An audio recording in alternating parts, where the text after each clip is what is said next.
Salut les amis, welcome on this platform. Le Niger a déjà lancé son pipeline et ce pipeline-là fonctionne désormais. Donc le pipeline Niger-Bénin, désormais opérationnel. J'ai un article ici intéressant dans ce sens qui donne quelques détails. On parle de l'inauguration de ce pipeline-là et ce que le Niger et le Bénin vont gagner. C'est une société chinoise qui l'a fait 4 mois après l'inauguration du pipeline entre le Niger et le Bénin. Niamey va désormais acheminer son pétrole via le marché international. En effet, l'infrastructure est désormais opérationnelle depuis le 1er mars dernier. Le pétrole peut donc maintenant couler dans ce méga oléoduc à partir du forage d'Agadem au Niger vers la station terminale installée au port de Semekodji au Bénin. Le pipeline intègre 9 réservoirs à remplir sur le trajet, dont 6 au Niger et 3 sur la partie du Bénin avant d'arriver au terminal. Voilà. Et le pipeline est d'une longueur de près de 2000 km, donc 675 km sur le territoire béninois. Le pipeline Bénin-Niger a été l'œuvre de la société chinoise China National Petroleum Corporation, CNPC, pour un coût global initial de 4,5 milliards de francs CFA initial et soit 2730 milliards de francs CFA.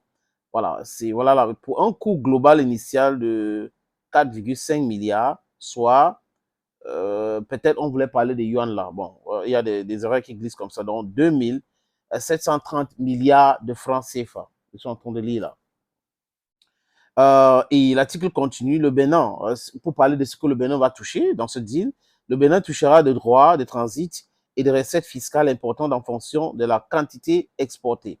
Les estimations demeurent toujours sur une production de 80 000 barils de pétrole par jour et une prévision à terme de 200 000 barils par jour en 2026. Donc en 2026, le Niger va produire 200 000 barils par jour.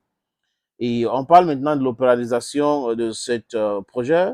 L'opérationnalisation de ce gazoduc vient conforter les prévisions du Fonds monétaire international sur le Niger qui entrevoit un rebond remarquable de la croissance économique après avoir dégringolé en 2,3% en 2023 et devrait s'établir à 12,8% en fin 2024. Donc, un rebond, et c'était à 2, maintenant ça repasse à 12.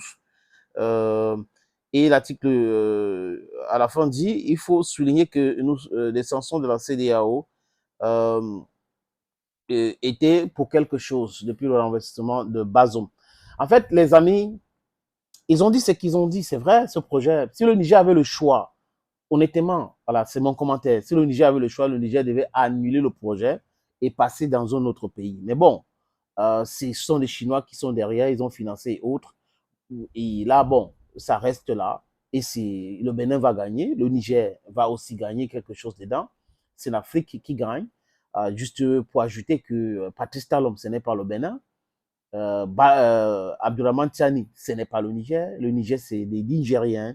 C'est tout le monde. Le Bénin, c'est tout le monde aussi. Donc, du coup, quand certains dirigeants font des erreurs graves, ce n'est pas le peuple. Et tout le monde aujourd'hui veut un changement réel au Bénin. Le départ simplement de Patrice Talon pour que la confiance renaît entre le Bénin et le Niger. Parce qu'avec Patrice Talon au pouvoir, c'est compliqué pour le peuple du Niger de continuer à faire confiance au Bénin. Alors que le Béninois, comme j'ai dit, il n'y est pour rien. C'est Patrice Talon avec ses intérêts égocentriques, égoïstes, qui a mis en danger le rapport, la relation fraternelle qui existait déjà entre le Niger et le Bénin. Maintenant, en ce qui concerne ces gazoducs, vous comprenez aujourd'hui que la France n'a pas voulu quitter le Niger à cause des ressources naturelles du Niger. Et cette même France, de façon honteuse, même, dit quoi? Le Niger, c'est un pays pauvre, le Niger n'a rien, nous ne sommes pas là pour quelque chose et tout ça. Et c'est agent commercial de la France et de l'impérialisme en Afrique. Bazoum avait même osé dire ça. Les archives sont là, les amis. Et aujourd'hui, on voit plutôt que c'est le contraire. L'électricité a flambé 150% en France, juste parce que l'énergie nucléaire qui tourne grâce à l'uranium est devenu cher, parce que l'uranium que la France achète aujourd'hui sur le marché mondial, elle achète ça à un prix du marché mondial, pas le banditisme qu'elle pratiquait au Niger, le pillage depuis 150, 107 ans, les amis. Thank you, friends, for watching videos on this platform. Stay blessed and bye-bye.